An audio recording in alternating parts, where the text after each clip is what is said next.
زاویه نیوز درنو لیدونکو سلامونه، ستړي مشئ. په وروستیو څو ورځو کې د هیواد په بیلابیلو ولایتونو کې ولسي پاڅونونه راپیل شوي دي او خلکو د طالبانو پر ضد وسله راپورته کړې ده. د دغو پاڅونو د ګټو او تاوانونو په اړه نن د افغانستان د یو با تجربه کارپو محمد الغفور مهیدي سره ځانګړې مرکه لرو. مهیدي صاحب سلامونه، ستړي مشئ. تشکر، مننه، خدای مو خوشحاله لره. زه هم په خپل نوبت سره ستاسو د زاویه نیوز ټولو لیدونکو او اوریدونکو ته درنښت او مینه وړاندې کوم. سلامت اوسئ. په هیواد کې د ولسي پاڅونونو شروع کېدل او زیاتوالی تاسو څنګه ارزوئ؟ ډیره مننه. مسله ډیره مهمه ده. زه نه پوهېږم چې تاسو به څومره د دې لپاره وخت ولرئ، خو راشئ چې اول په سریزه کې په دې باندې بحث وکړو چې دغه ملي پاڅونونه او دا له کومه وخته په افغانستان کې مروج دي، پیل شوي دي او ولې پیل شوي دي. تاسو پوهېږئ چې افغانستان دغه جغرافیه چې فعلا زموږ په د افغانستان په نوم یو هیواد کې لرو، دغه تاریخي قدامت لري. له ډېرې پخوا زمانو څخه جرګې مرکې په دغو ولسونو کې مروجې وي او هر وخت چې مرکزي حکومتونه په دې باندې نه دي توانېدلي چې د خپل قلمرو څخه دفاع وکولی شي، نو بیا ولسونو په خپلو ملي پاڅونونو پیل کړی دی چې دا د اریایانو د یما پاچا له وختونو بیا وروسته د هوتکیانو او د ابدالیانو د دورو په پیر کې زموږ ولسونه راپاڅېدلي دي او د خپل ځان د خپل ولسونو او د خپل جغرافیې او د خپلو حکومتونو په ننګه راپورته شوي دي. نن ورځ هم متاسفانه ووایو چې د سیمې استخبارات، مغرض همسایه هیوادونه او نړیوال توریزم په دې هڅه کوي چې په افغانستان کې دغه نظام چې موږ شل کلن ارزښتونه لرو او د دغو ارزښتونو لپاره موږ د سر او مال په بیه قربانۍ ورکړي دي، نو د دې د ساتنې لپاره که چیرته مرکزي حکومت عاجز شوی دی، نو همدا لاملونه دي چې ولس خپله شعور یې لوړ شوی دی او پاڅونونه یې پیل کړل. دغه پاڅونونه خورکۍ باید په دوو کټګوریو وویشو. یو هغه پاڅونونه دي چې په جنوب او جنوب ختیځو ولایتونو کې راپاڅېدل. دا واقعا ولسي دي او په دغو سیمو کې ځوانان او د هغوی مدني ټولنې د بل هر ځای په نسبت ډېرې فعالې دي. خپل رول یې په دې کې ادا کو چې په خپلو کلیو، بانډو، ولسوالیو او سیمو کې خلک دې ته راوپاروي چې که چیرته د دغه نظام د نیست او نابودۍ مسله راغله، نو موږ به همغه شلو کالو پخوانیو ستونزو او مشکلاتو ته چې هلته واقعا ټول مدني قوانین تر پښو لاندې شوي وو، هغې ته به راګرځو. نو په همدې اساس د جنوب او جنوب ختیځ دوه سیمې چې په قندهار کې د ارغنداب ولسوالي یادولی شو او په جنوب ختیځ کې په ځانګړې توګه د خوست ولایت یادولی شو. په خوست کې د مدني ټولنو او ځوانانو په فعالیتونو ولسونه راپاڅېدل، په دې معنا چې په دې کې پخوانیو مغرضو کړیو او یا تنظیمي ټوپک سالارانو او قماندانانو رول نه درلودو، بلکې خپله ولس و چې راپاڅېده او د نظام په ننګه او د نظامي سکتور په حمایه راپاڅېدل تر څو خپل نظام له لاسه ورده کړي. او که چې موږ د هېواد نورو سیمو ته ځو، مثلا د کابل په شمال کې د کوه دامن دغه څو ولسوالۍ لکه شکردره او ګلدره، فرزه، استالف، قرهباغ، کلکان، دغه سیمو کې د پخوانیو جهادي تنظیمي قماندان امان الله ګزر په مشرۍ باندې د خپلو شخصي ګټو د خوندیتوب په خاطر راپاڅېدلي دي. د دې لپاره چې د دغو ټوپک سالارانو او مشرانو هغه پرونی غلې او بدۍ او مشکلات یې خوندي کړي وي، نو دا خلک یې پاڅېدلي. یا په مزار شریف کې د عطا محمد نور او د هغه د زامنو چې دغه یو بیخي لباسي وه، او یا محقق چې په مزار شریف کې په خپلو پلویانو غږ وکړو، او همدارنګه دوستم چې په جوزجان، میمنه او شبرغان په دغو سیمو کې هغه د دې سره کاملا فرق لري. یا مثلا په ننګرهار او لغمان کې د پشهي قومونو خلک یې په خپل جرأت راپاڅېدلي دي، ولې هلته د حضرت علي رول دی چې د خپلو ګټو د شخصي ګټو د اغراضو د پټولو لپاره کار وکړي. نو دغه پاڅونونه تاریخي سابقه لري او دغه ملاتړ باید وشي.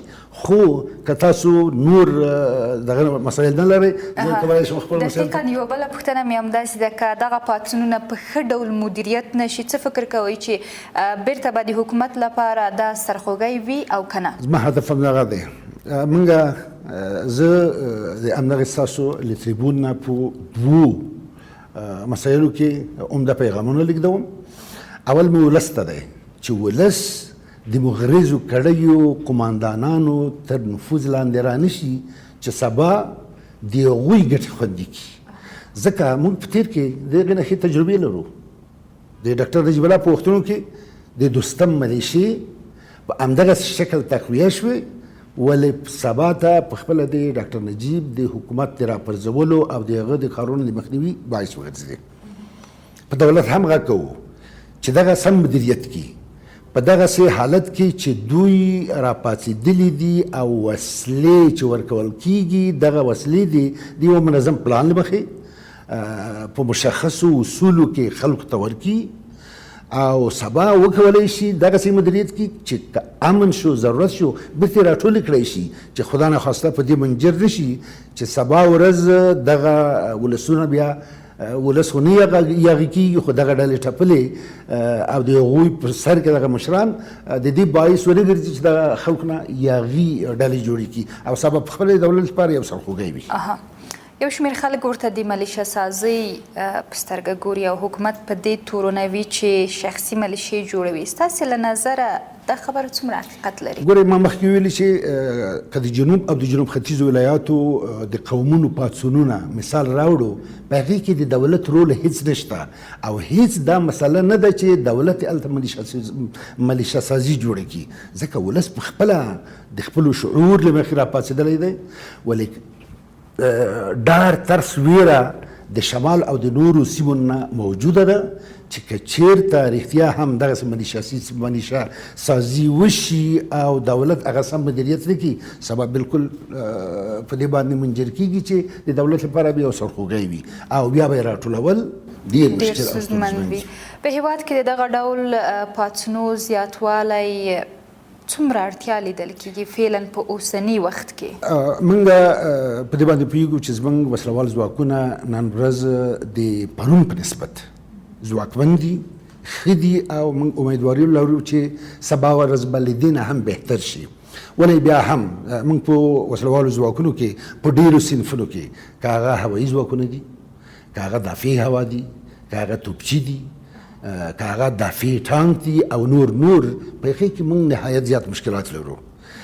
زموږ غږ په دولت باندې دا دی چې دوی دې کوشش وکړي د هغه چا نه چې دوی په پوځي لحاظ سپورټ اخلي، مثلا امریکا متحده ایالات او یا ناټو، دوی دغه ځواکونه دغه کې تمویل کړي، تجهیز دي کړي او بیا بل دې اړخه هیڅ ستونزه هم موږ محسوسه نه کړو. ولې که چېرې موږ دغه برخو ته زموږ دولت او نظامي کارپوهان او خپله پوځي دکترین ته توجه ونه شي، دا حتمي ده چې ستونزې به ډېرې راولاړېږي.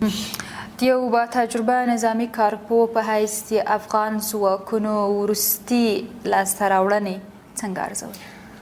که څه هم په د اوایلو کې دغسې ګنګوسې موجودې وي چې دولت په لوی لاس، امنیتي سکتور په لوی لاس قصدا ولسوالۍ، امنیتي پستې او پوځي بیزونه مقابل جانب ته، دښمن ته، که هغه د تروریزم په اړه کې که هغه طالب دی، که داعش دی او که بل څوک دي، دې ته قصدا پرېږدي. ولې حقیقت عمل کې داسې نه وه. د ولسمشر وروستنی سفر امریکا متحده ایالاتو ته او له هغې نه بیرته راګرځېدل دغه ثابته یې کړه چې دا د ولس د حکومت او د دولت یو تاکتیک و چې دغسې تاکتیکي شاتګونه چې کول د دې لپاره چې پرېږدي همدغه پوځي ډلې راشي بیا په دغو منطقو باندې حاکم شي او خپل پروني جنایت بېرته تکرار کړي.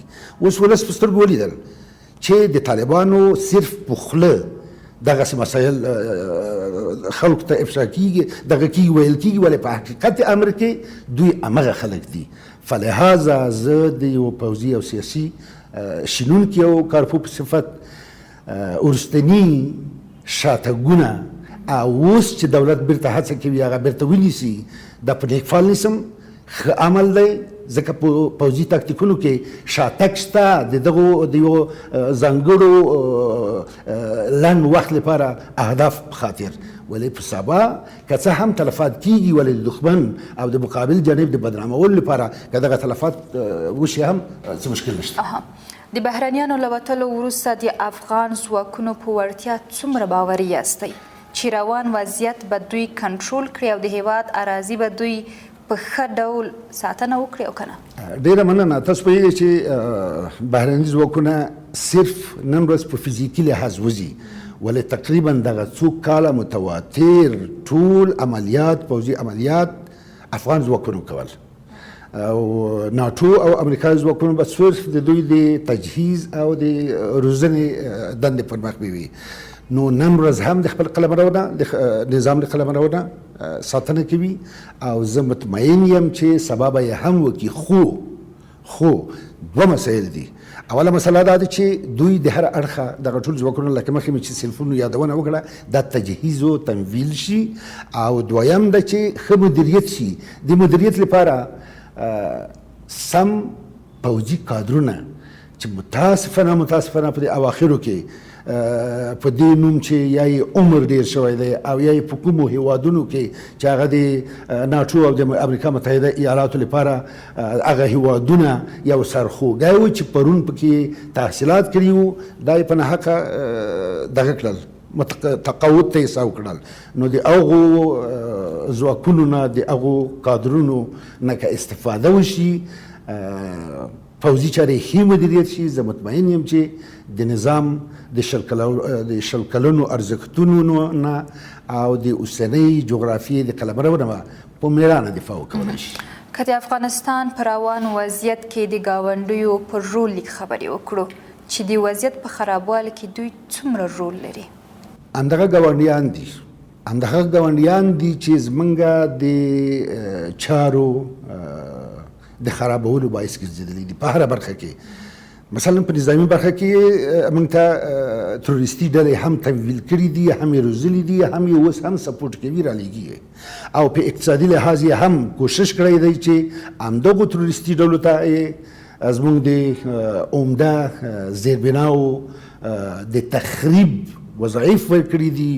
پل ړنګ که پلچک ړنګ که بند والوځوه د برق پایې والوځوه فابریکې والوځوه همدغه ګاونډیان دي مغرض ګاونډیان او زه یې بې ترسه بې ویرې په ډاګه وایم چې پاکستان او ایران پاکستان بنیادی او ایران په کلتوري او رواني لحاظ د دغو ولسونو دښمن دی او دوی مغرض دي چې په هیڅ شکل نه پرېږدي چې دلته زموږ ولس په خپل پښو ودرېږي. پاکستان دقیقا ولې نه غواړي چې په افغانستان کې ارامي راشي؟ دلته څو مسایل دي. یو خو د خاورې د سرحداتو مسله ده. مثلا افغان دولت او ولس هیڅ وخت د ډیورنډ د کرښې د کرغړنې کرښې د نه منلو مسله راپاڅوي او د پاکستان دولت ته په هیڅ شکل د دې دغه نه ورکوي چې دوی دغه ورسره ومني. معلومه خبره ده چې دلته د خاورې مسله راغله او زموږ زیاتره برخه چې موږ یې تر اټک پورې دعوه لرو او دا د افغانستان خاوره ده. له دې کبله دوی کوشش کوي چې سرخوږی پیدا کړي او دلته یو دغسې مقتدر دولت جوړ نه شي چې د دوی نه د دې غوښتنه وکړي. او دویم دا چې زموږ اقتصادي مسله ده زموږ د اوبو مهارولو مسله ده. که چیرې موږ خپلې اوبه مهار کړو او په خپلې شاړې په هغې باندې آباد کړو او د خپلو ولسونو لپاره په هغې کې د برېښنا د خاورو ځمکو د آبادولو دغه ټول سهولتونه جوړ کړو. معلومه خبره ده چې پاکستان چې اکثره د افغانستان په اوبو آباد دی دا له دوی له لاسه وځي. نو دا چې له دوی له لاسه وځي دوی هڅه کوي په هره وسیله چې وي دلته یو سرخوږی جوړ کړي او مشکلات جوړ کړي. په وروستیو کې د پاکستان پر وړاندې د افغان چارواکو توندریز او ترخې خبرې څنګه ارزوي؟ دلته دا به څومره ګټورې وي؟ بله دلته له دوه اړخو باید دغه مسلې ته پام وشي. یو د پوځي برخې او بل د ډیپلوماسۍ برخې. د پوځي برخې که چیرې زموږ د امنیت شورا مسؤلین په ډاګه د پاکستان لاسوهنې افشا کوي ولس ته یې ښیي دا ښه خبره ده ځکه ولس بیداریږي متوجه کیږي او پاکستان حاکمه کړیو ته هم دغه یو زیګنال دی چې پوه شي چې د دغه دولت او د دغه خاورې بچیان په هیڅ شکل د دوی ټول ناخوالې نشي منلی او د ډیپلوماتیک شکل که څه هم د خارجه وزارت لارې او د نورو سفارتخانو او د ملګرو ملتونو د سازمانونو د مختلفو سازمانونو لارې دغه هڅې شوي دي کیږي دا زه ښې ارزوم او دا په دې معنا دی چې هم زموږ ولس دې ته متوجه شي او هم د پاکستان نظامیان او استخبارات دې ته متوجه شي چې د دې ولس هر بچی د خپل خاورې ساتونکی دی او په هیڅ شکل په هیڅ قیمت د دوی قوماندې او دغه نشي منلی غلامي نشي منلی. او وروستۍ پوښتنه هم دا چې د یو با تجربه نظامي په حیث د روان وضعیت د بهبود په خاطر ستاسو نسخه څه ده؟ ډیره مننه. زه نه پوهېږم چې زه به څومره هغو چاته چې فعلا د نظام د پوځي برخې مسؤلیتونه په غاړه لري هغوی ته به پیغامونه ورسولی شم. ولې د داسې یو پوځي کادر په صفت چې په پوځي او سیاسي علومو کې مې په خپل وخت په ډېر لوړو هیوادونو کې د ماسترات تر کچې زده کړې کړي دي. دغه پیغام به ورته ورسوم چې که چیرې دوی غواړي چې دغه نظام بقا ولري که چیرې غواړي چې زموږ امنیتي ارګانونه په خپل قلمرو باندې حاکم وي نو دوی په دوه برخو کې ډېر متلاشي اوسي. یو د پوځ د ټولو ټولګیو صنفونو په اکمال او تجهیز او ښه روزنه کې او دویمه برخه هغه څوک چې دغه صنفونه اداره کوي مشري په غاړه لري په دغو برخو کې لازم او با تجربه متنفذ کادرونه دي په دغو وظایفو باندې وګماري تر څو دوی مطمئن شي چې موږ کولی شو د خپل نظام له ارزښتونو له خپل جغرافیې د خپلو ملي اسرارو ساتنه کولی شو او دښمن ته دغه مجال نه ورکوو چې زموږ په داخلي چارو کې یا مداخله وکړي او یا زموږ د نظام د تخریب باعث شي. تاسو دې آباد اوسئ. ډېره مننه. خوشحاله اوسئ. سلامت اوسئ. د زاویه نیوز قدرمنو لیدونکو زموږ نننۍ ځانګړې مرکه هم همدلته پای ته رسیږي. تر بیا مو په امان.